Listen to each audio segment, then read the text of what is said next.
Exactly what is Pope Leo XIV's stance, his opinions on Traditionis Custodes and the TLM restrictions, especially now that we're seeing yet again another diocese, this time Tulsa, Oklahoma, taking away the TLM from a community that's had it for 13 years. Sorry, you can't stay here. Also, His Eminence Cardinal Burke has directly asked Leo XIV to relieve us of the restrictions on the traditional Latin Mass, to roll us back to Summorum pontificum, July 7th, 2007. Beautiful day indeed. But will we see that day? I'm asking this question of His Holiness Pope Leo XIV today. How much longer must the children of God beg for your help? Seems like I'm not the only one asking the question. By the way, my name is Joe McLean. I host a radio program called A Catholic Take, where we look at the world through a Catholic lens. I'd love for you to hang out with us. If you like it, give it a thumbs up and let us know what you think in the comments below. Exactly what is Pope Leo XIV's stance, his opinions on Traditionis Custodes and the TLM restrictions, especially now that we're seeing yet again another diocese, this time Tulsa, Oklahoma, taking away the TLM from a community that's had it for 13 years. Sorry, you can't stay here. You got to pack your bags and go down the road, apparently. Also, His Eminence Cardinal Burke has directly asked Leo XIV to relieve us of the restrictions on the traditional Latin Mass, to roll us back to Summorum pontificum, July 7th, 2007. Beautiful day indeed. But will we see that day? I'm asking this question of His Holiness Pope Leo XIV today. How much longer must the children of God beg for your help? Seems like I'm not the only one asking the question. Ed Condon over at The Pillar, he's also asking this question. Can Pope Leo afford to wait on Traditionis Custodes? Cardinal Burke is also linking doctrinal and moral corruption directly related to abuse of the liturgy. At what point do we decide this far and no further? At what point does His Holiness Pope Leo XIV relieve the suffering of so many Catholics who simply want more of the rich tradition and patrimony of Holy Mother Church? And here's a big question, and maybe this is the most important question. Is Traditionis Custodes leading to more unity or more division? I want to get into that. Let's start with the Ed Condon article. Can Leo afford to wait on Traditionis Custodes? The new restrictions on the celebration of both the ordinary and extraordinary forms of the liturgy will take effect in the Archdiocese of Detroit from July 1st, Archbishop Edward Weisenberger has decreed. Yes, that's right. He too is fully implementing the Traditionis Custodes program under Pope Francis. We don't know what Leo thinks about this, but we're just going to continue on because it is, as of right now, the law of the land. And even though they have asked for extensions, the Vatican isn't allowing for any more extensions. Last time I checked, Pope Leo XIV is the head of the Vatican. So what does that say to us? We all thought and hoped, maybe it's just me, maybe it was you, let me know down below.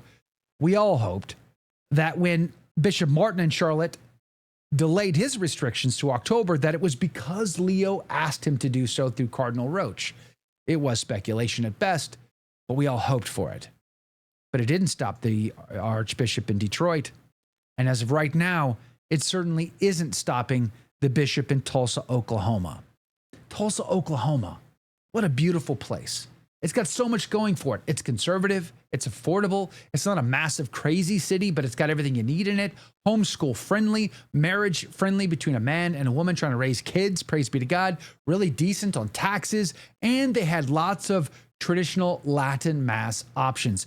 Like my family, we go to an FSSP parish. We've got an FSSP community there. Plus there was diocesan TLMs as well.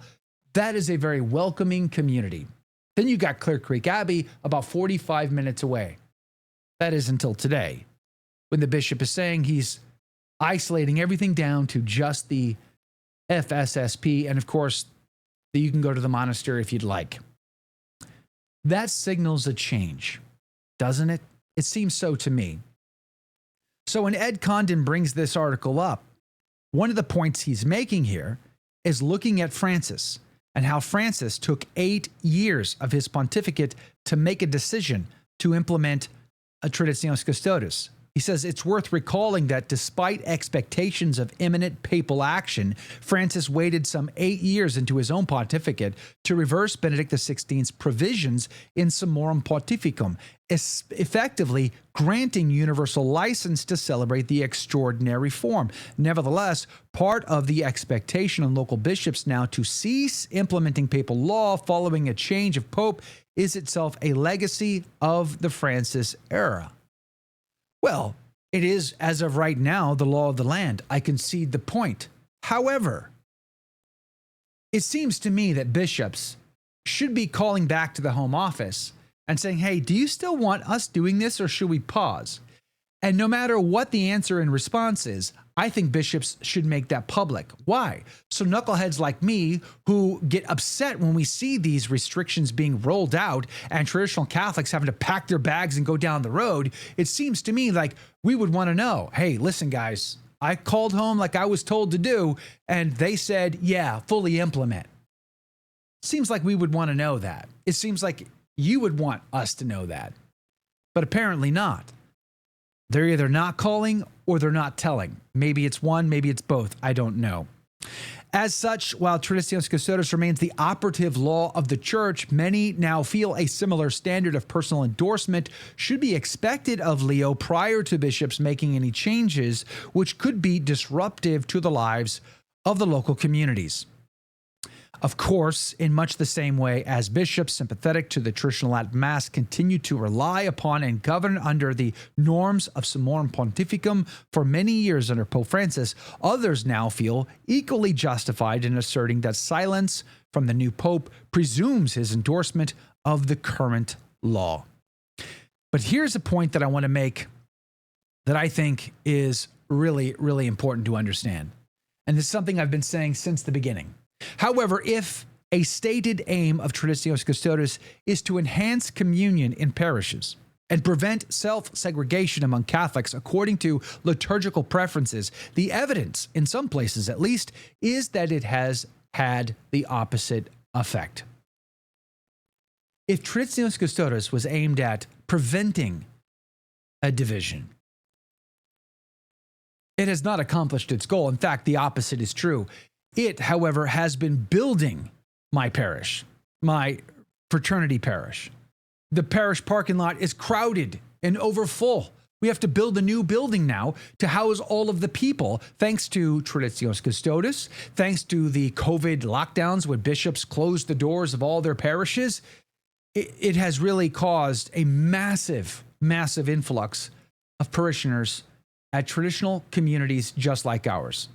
So if unity has been the goal, division has been the result. So wouldn't it be amazing if Pope Leo XIV realized this point, and then he reversed us back to Summorum pontificum, when every priest could say the 62 Missal without needing his bishop's approval, nor would he need the Vatican's approval.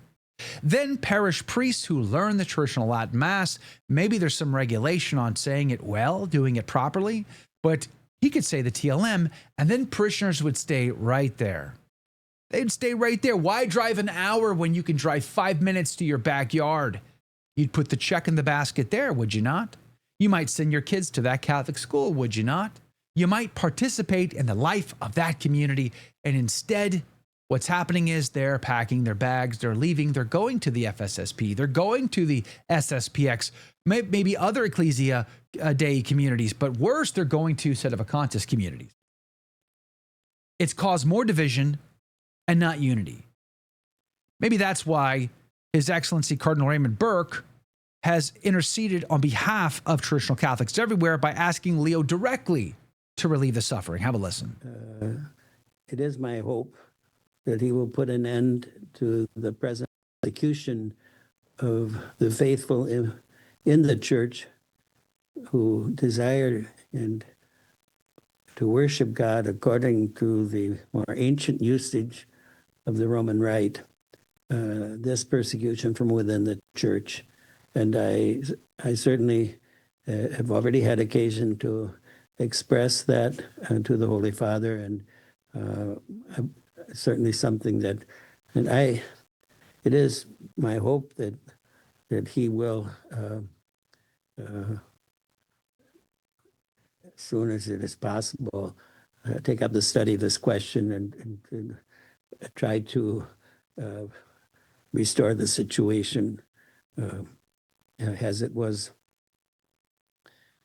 after Summorum Pontificum, and even to continue to develop what Pope Benedict XVI had so wisely and lovingly legislated for the Church. I'm going to link to this below. Make sure to smash that thumbs up on your way down.